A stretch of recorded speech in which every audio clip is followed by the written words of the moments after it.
बिस्मिल्लाहिर्रहमानिर्रहीम। मैं हूं राना अकरम और आप देख रहे हैं अपना पाकिस्तान टीवी।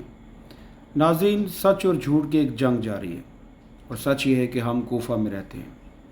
सच ये है कि हमारे मुसलमान भाइयों को मारा जा रहा है और हम खामोश तमाशाई बने हैं।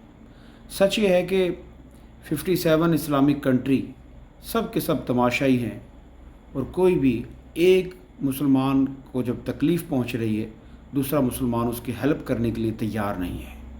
सच ये है कि 1.5 साल से गज़ा में मुसलमानों का कत्लेआम किया जा रहा है और हम सब देख रहे हैं, सब खामोश हैं। सच ये है कि इसराइल ने ईरान पर भी हमला कर दिया है और हम फिर भी खामोश हैं। इससे पहले फ़लस्तीन, इससे पहले शाम, इससे पहले सीरिया, इससे पहले इराक़, यहूद नसारा के हमले की जद में रहे और हम सब खामोश रहे। इन सब के पीछे अमेरिका है, आप सबको पता है, लेकिन हम सब खामोश हैं क्योंकि हम ग़ुलाम हैं और हम सब कोफा में रहते हैं।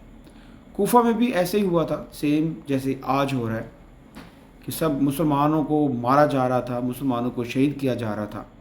वहाँ पे भी मुसलमान जो अपने आप को मुसलमान कहते थे वो सब खामोश थे, सब तमाशाई थे। इसराइल और ईरान में अस्करी एतबार से ज़्यादा ताकतवर कौन है, इस पे हम बात करेंगे।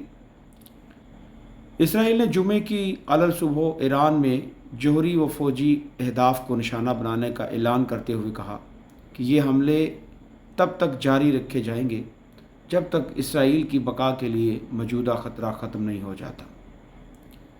ईरान का कहना है कि इसराइली हमले में ईरानी मसल्ह अफ़वाज के सरबराह मोहम्मद बाकरी, पासदारान इनकलाब के कमांडर इन चीफ हुसैन सलामी और 2 जौहरी साइंसदान मारे गए।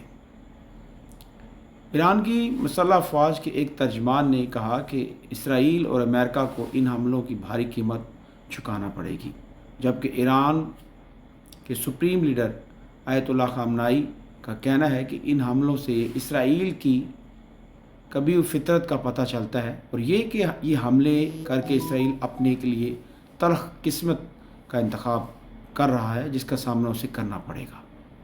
दूसरी जानिब अमेरिका के सदर डोनाल्ड ट्रंप ने अमरीकी नशरियाती अदारे फॉक्स न्यूज़ से बात करते हुए कहा कि अगरचे उन्हें इसराइल के मंसूबों का पहले से ही इल्म था, ताहम अमरीकी फ़ौज ने इस ऑपरेशन में कोई किरदार अदा नहीं किया।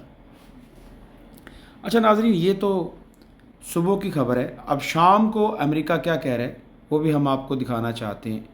शाम को अमेरिका के तेवर ही कुछ और हैं और आपको हम बताएंगे। अभी शाम को अमेरिका के तेवर बदल चुके हैं और अमेरिका ये कह रहा है कि अब भी वक्त है कि ईरान मुआहदा कर ले वरना उसको भारी नुकसान उठाना पड़ेगा। अमेरिकी सदर ने एक ट्वीट भी किया है जिसमें उन्होंने कहा है कि अमेरिकी सदर डोनाल्ड ट्रंप का तेहरान को सख्त पैगाम, और उन्होंने कहा है कि आइंदा हमले ज़्यादा संगीन हो सकते हैं सदर ट्रंप। तो ये इनका ट्वीट भी आपके सामने जो आपको स्क्रीन पे नज़र आ रहा है। नाज़रीन, यहूद व नसारा कभी भी आपके दोस्त नहीं हो सकते।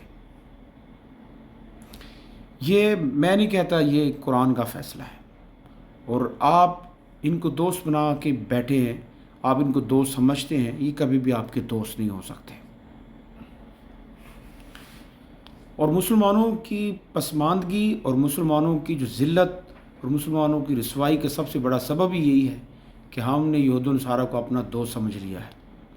ईरान की मुसल्ह अफ़वाज के सरबराह समेत वो ताकतवर शख्सियत जो इसराइल हमले में हलाक हुई, उनमें नाज़रीन आपको स्क्रीन पे नज़र आ रही हैं। इसराइल की जानिब से जुमे को ईरान के ख़िलाफ़ ऑपरेशन राइजिंग लाइन के तहत हमले करने का ऐलान किया गया,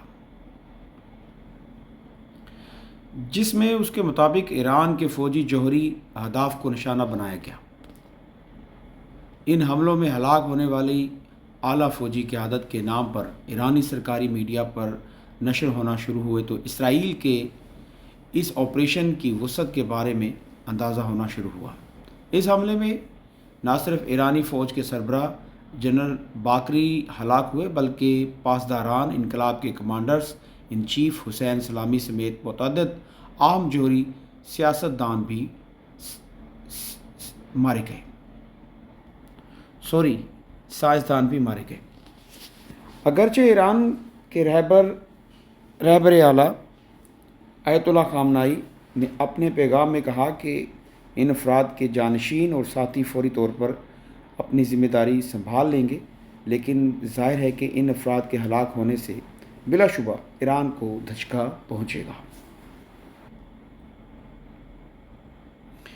ایران میں یورینیم اور فوجی تنصیبات کو نشانہ بنایا گیا اور یہ سب اسرائیل کی طرف سے کیا گیا۔ اب فوجی تنصیبات کو نشانہ بنانا اور جنگ کا آغاز تو ناظرین ہو چکا ہے۔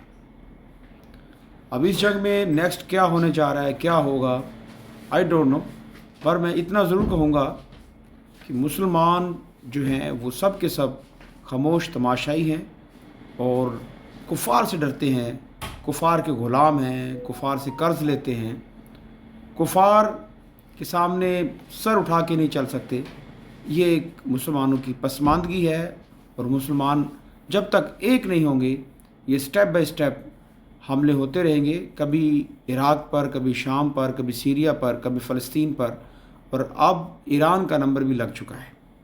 نیکسٹ کس کا نمبر لگے گا یہ کوئی نہیں جانتا، لیکن نیکسٹ نمبر لگے گا ضرور، کیونکہ مسلمان سب اکٹھے نہیں ہیں، مسلمان ایک پلیٹ فارم پر اکٹھے نہیں ہیں، مسلمان سب ایک نہیں ہیں، اور جب تک یہ ایک نہیں ہوں گے اسی طرح سے سٹیپ بائی سٹیپ مارے جاتے رہیں گے۔ ہمارے ساتھ جڑے رہنے کے لیے سبسکرائب کریں، بیل آئیکن کو پریس کر دیں تاکہ آنے والی نیکسٹ ویڈیو آپ کو مل سکے۔